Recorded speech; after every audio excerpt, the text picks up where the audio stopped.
Once upon a time, in the middle of the vast savannah, there lived two tribes called Akuba and Nzuri. These tribes had lived in peace for years, trading and hunting together. But one year, although the rainy season came and went, the sky remained dry and the land could not withstand the thirst.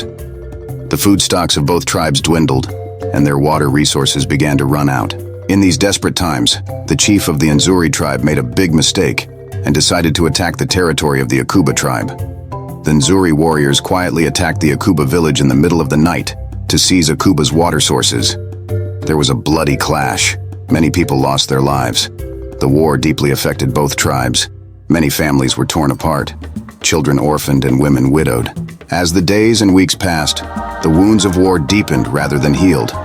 Jomo, a young warrior from the Akuba tribe, vowed to avenge his lost family. But an old sage, knowing that this war could spell the end of both tribes, devises a plan to stop Jomo. The old sage persuaded Jomo to take him on a long journey. The journey was to an ancient temple on a remote mountain that both tribes considered sacred. The sage believed that the spirits of his ancestors would teach Jomo the importance of living together in peace and understanding. During their journey, Jomo and the old sage met an ancient tribe living in a distant land. This tribe had fled the conflicts between the two tribes many years ago and had begun to live a mysterious life. The tribe had deep knowledge about war and peace and taught Jomo how to fight with understanding and love instead of enmity.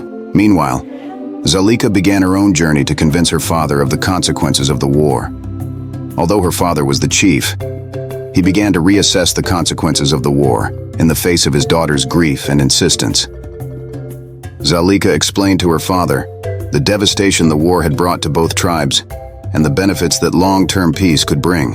Jomo and Zalika finally met in the temple courtyard. Both shared their experiences and what they had learned, but Jomo was still struggling with feelings of revenge. Zalika's stories and his own visions began to soften his heart, but he was not completely convinced. One night, Jomo dreamt of a council of ancestors. The ancestors showed him and Zalika how they would live in prosperity in the future if the tribes were united.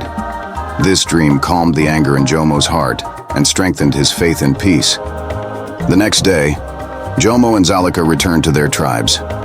Each of them made speeches about the importance of peace in their tribes.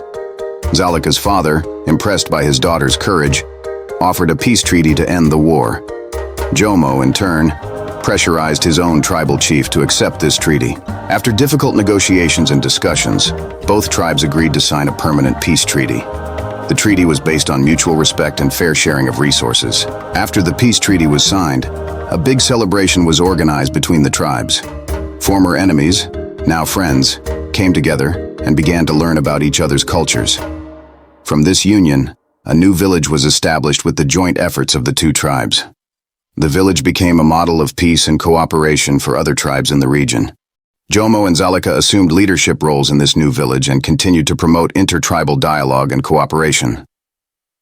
Over time, the village became one of the most prosperous settlements in the region, and marriages began between young people from both tribes. By the end of the story, Jomo and Zalika's vision had come true. The former enemies now not only trusted each other, but were building a future together. The once war-torn land was now filled with peace and hope.